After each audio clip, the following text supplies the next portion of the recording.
là, on passe au combat un peu plus professionnel. On s'en casque. Et là, on peut voir Hamza contre Nicolas. Combat. Nicolas, très très bon boxeur. Je le vois à l'entraînement, acharné, rigoureux. Et du Tech Gym, voilà, tu t'entraînes avec lui, il s'entraîne avec nous, quoi. Très très bon. Et Hamza, il est issu de la team El Kandili. Donc le grand Abel El Kandili qui nous a tous inspirés et qui est toujours d'activité, qui entraîne toujours. On peut voir son frère Driss derrière, qui lui aussi est un boxeur. Bon, en ce moment, il est un petit peu en stand-by, mais qui est un très bon boxeur. On peut voir Mathieu Tavares, Darren Roland, qui vient d'être champion du monde WBC, avec un très beau coup de coude retourné. Donc la relève est, comme je dis, la relève est assurée. À Meaux, on a beaucoup de boxeurs. Hein. On a beaucoup de très très bons boxeurs. Des jeunes talents. Il y a de l'avenir. La team El Kandili avec Abel, et avec Mathieu et Darren.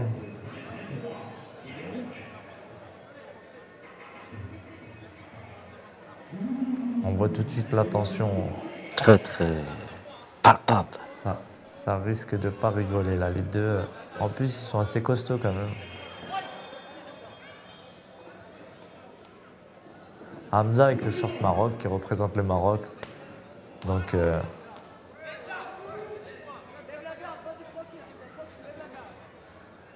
il a tout le peuple marocain derrière lui, donc il n'a pas intérêt à se louper. Hein.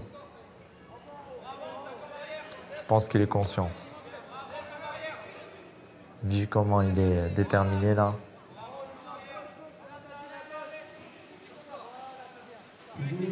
Ça se cherche beaucoup.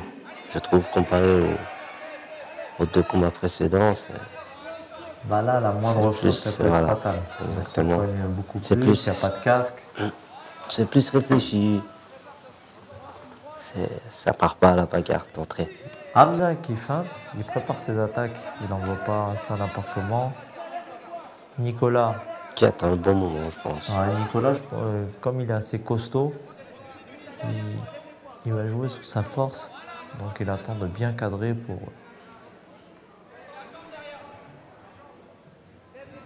Hamza qui utilise bien tout l'espace.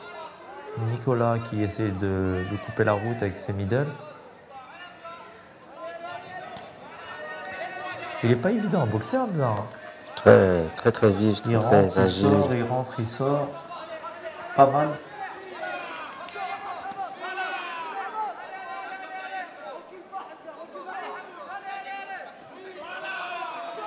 Très très belle combinaison. Je pense que Nicolas là, il est dérangé par le rythme que lui met Hamza. Il l'aspire, il touche 2-3 fois, il est parti. Touché sans être touché. La base de la boxe.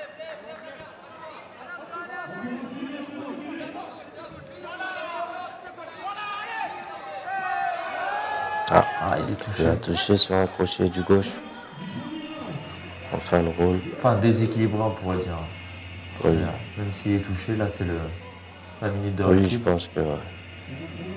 il se jette un peu. Donc Nicolas a compris. À la fin, il l'a touché avec un crochet du gauche qui l'a déséquilibré. Mais voilà, il a une boxe assez pénétrante avec ses coups de genoux.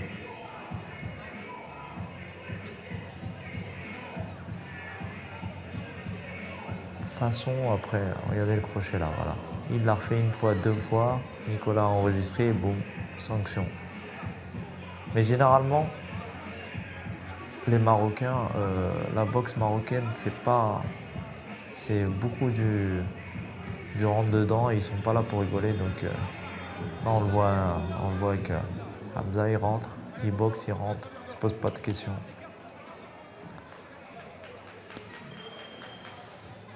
Le frère Driss qui lui met une petite claque derrière la tête pour... On est reparti pour le deuxième round. Pour le motiver. Donc c'est parti tout de suite, ça rentre. Ça démarre fort comparé au premier. Le problème quand on met le front kick au corps avec la transpiration, on glisse. Donc ça se reproduit à chaque fois. Hamza qui est très difficile à cadrer. Hein. Regardez. Je sais pas si tu vois comment il se sauve. Il est vraiment agile sur ses jambes. Il se Il déplace bouge bien. beaucoup. Hop. Ouh, le genou bien placé là. Il baisse un petit peu la tête, donc ça peut être dangereux sur les coups de genou. Mais sinon, là, très beau. Deuxième round.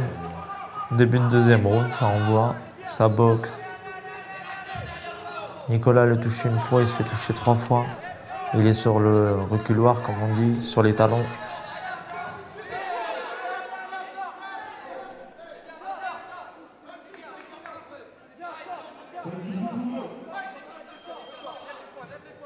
Hamza qui joue le temps là un petit peu en se retournant. Je pense qu'il a compris qu'il était un peu devant.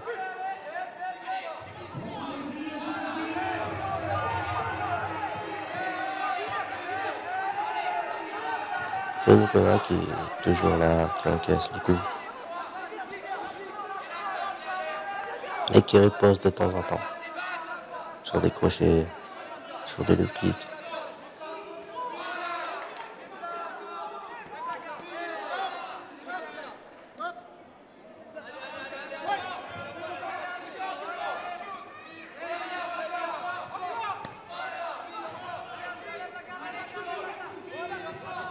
Nicolas qui ferme bien en haut.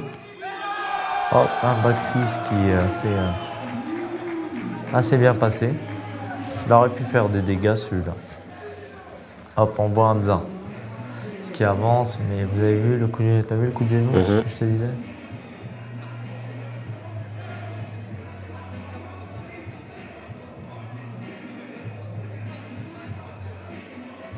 Je pense que Nicolas peut rentrer un peu plus, mais il attend. Peut-être crispé aussi avec le monde qu'il y Exact. avait, l'ambiance qu'il y L'ambiance. avait, c'était assez C'était exceptionnel. un chaudron. Une marmite qui allait Hamza déborder. qui se baisse là un peu, ça peut être dangereux. Regardez le backfist là, hop, il l'anticipe. Ah, il est un petit peu avec l'avant-bras, mais ça va. C'est le poignet, on va dire.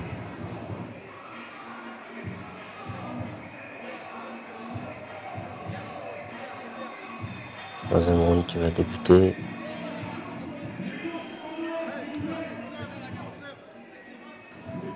Les coins les ont reboostés. Troisième round, je pense que le deuxième, Hamza le prend.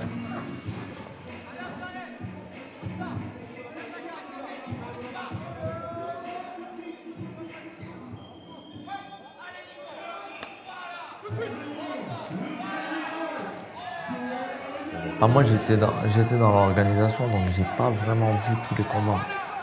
Même les résultats, je les ai vraiment pas vus. Donc je peux même pas.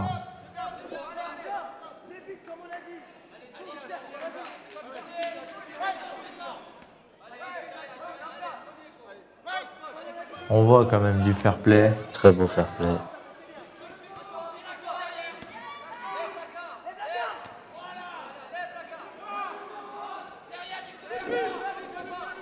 Hamza qui avance, à chaque fois qu'il avance, il fait reculer Nicolas. Et surtout qu'il envoie 3-4 coups directement, sans répit.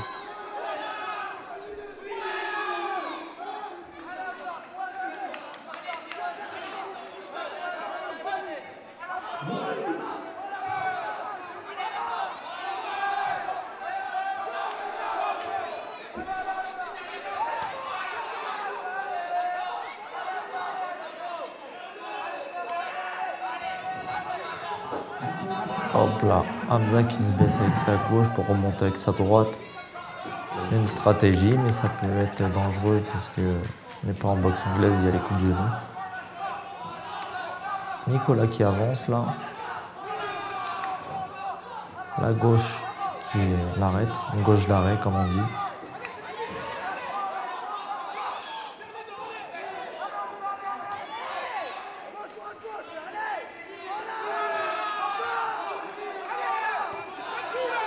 Le kick. Hamza qui marque beaucoup de points. Hein. Il envoie 2-3 coups en haut, un coup en bas.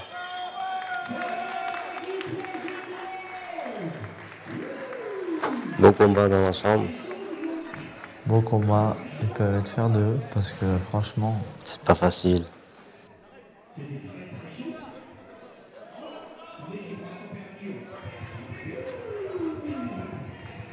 les crochets de Hamza, dommage qu'ils sont pas vissés parce que Ils auraient pu faire pourrait très faire très mal. mouche.